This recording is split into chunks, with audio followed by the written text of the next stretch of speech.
Good morning, and happy Saturday. It's your boy Jay Boogie back with another video for the day. So, we're gonna have a few segments per week, probably between teams in both conferences, in the Western Conference and Eastern Conference. And today, I want to talk about one particular team in the Eastern Conference, a top team in that conference, and that's the Milwaukee Bucks. Kind of just want to get into what I've been seeing, what I've been noticing with the team, the ups and the downs. But before I even get into that point, I want to take you back to the offseason where they picked up Damian Lillard, big-time player, clutch player, star point guard. No one saw this coming. I didn't see this coming. So it's shocking to me. So, dive into the season. Everybody was wondering how they're gonna fit, how they're gonna work out, because they traded Dame Lillard for Drew Holiday in the three-way team trade, however you want to word it. And I was a little concerned because you have to think about it. You're trading offense.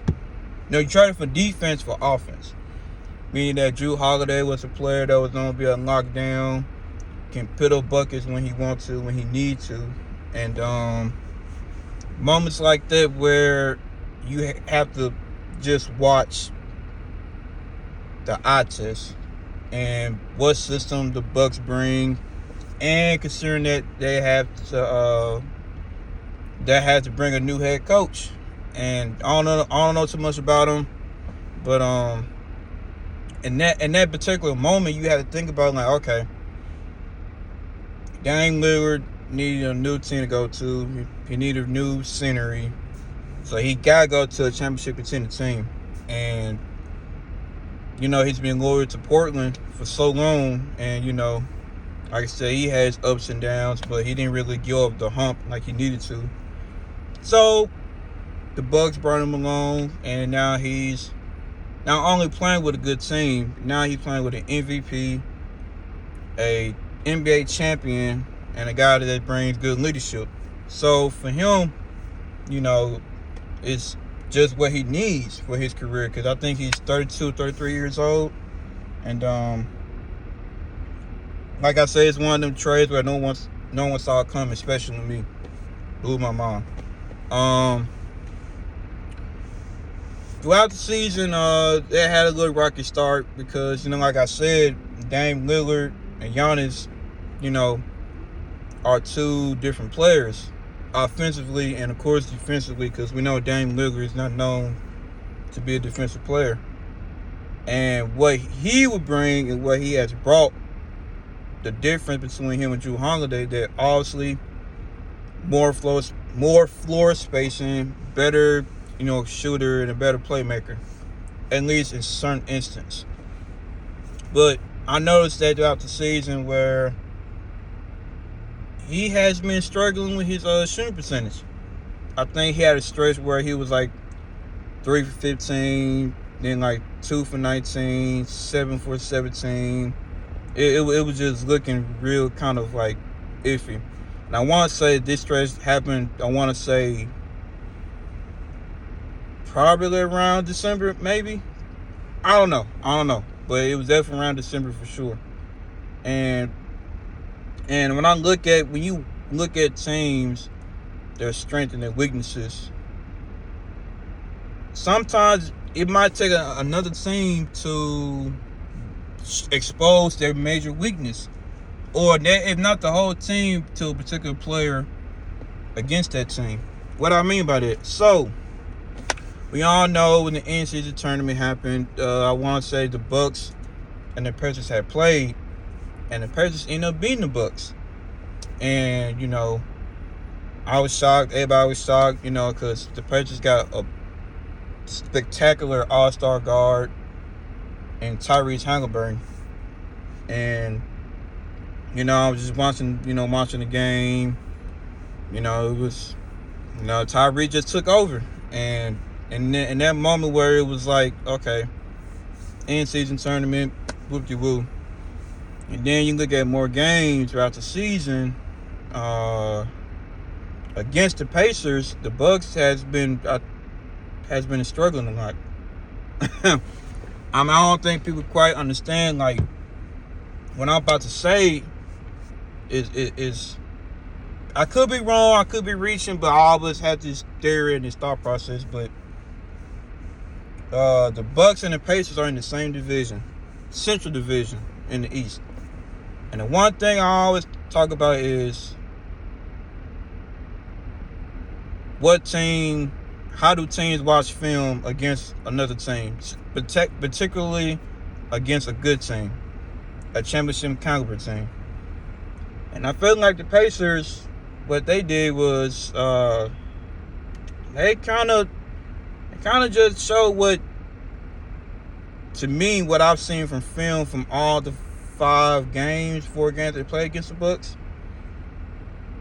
The Pacers pretty much won the series in the season. In terms of they basically 4-1. And with the Bucks, I feel like with Dame Lillard shooting 32% from threes and only shooting 26% from the field, it's not gonna cut it, because this season the Bucks are not being the same team defensively. And I know with Giannis, we know Giannis, he always gonna put up great numbers. Of course, I think in the season he averaging like 31 a game, 11 points, and for I love his playmaking, which people do not talk about a lot, because he's averaging 5-6 assists a game. He could easily add a triple double, literally average a triple double if he wanted to. And when I look at the Bucks, I'm like, okay, they lack in depth. They got good big men in terms of depth of Giannis, Brook Lopez, and Bobby Portis. But outside of that, who is their main spark plug off the bench? And when I look at the team like the Pacers, who is a young team, vibrant team, leading by Tyrese Halliburton, I think the Bucks are, I want to say, 6-5 in their division. And once again, the Pacers and the Bucks are in the same division. And for their record to be 26-12, the Milwaukee Bucks, half of their losses they have thus far this season came from the Pacers. So when it comes to playoff time, everybody say it's going to be different. Well, like I said, I always say this is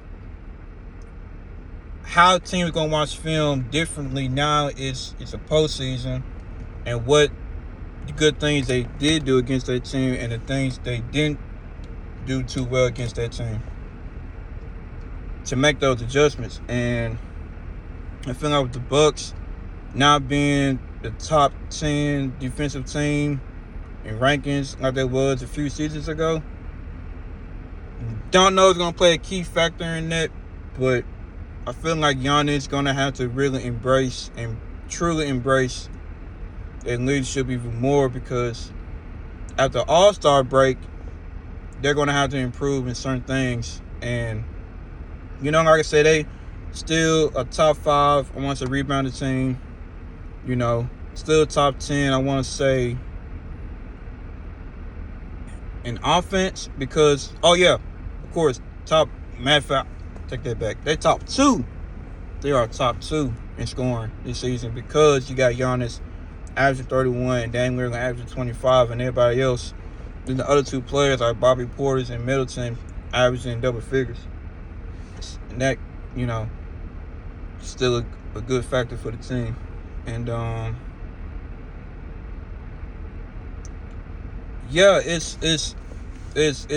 that's probably like one of the main teams I kept watching and looking in the Eastern Conference this season, just because, like I said, you traded a guy like Drew Holiday, you trade him for Dame Lillard. It's a big difference, because, like I said, you train for defense, for offense. So,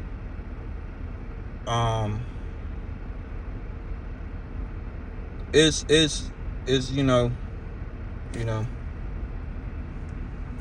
Dame gotta tick that clock a little faster, because You can't have these shooting woes, and especially against a team like the Pacers, who you might run into in the playoffs. He can't have that. He can't have that at all.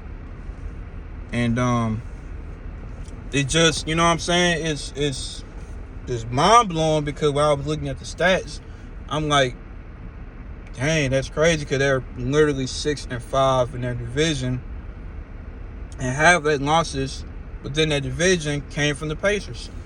So it's like little things like that people don't want to talk about, but I do, because that's something where I always be like, that's going to be a key factor if they run to them in the playoffs. And what the Pacers have done is they pretty much be like, all right, if we lock down Dame Lillard, you know, Middleton still put up good numbers, but we know how certain players be after, you know, major knee injuries. And we know Giannis going to put up 30-plus points. So in that instant where it's like you look at they be like, if other teams can go along and see how the Pacers have dominated against the Bucks throughout the season, because I think the Pacers blew them out like 142 to 130, something like that. It was a very high scoring game. But and I want to see some improvement and some adjustment for the Milwaukee Bucks if they want to go deep in the playoffs and carry their momentum into the playoffs, because teams like the Pacers, like, it's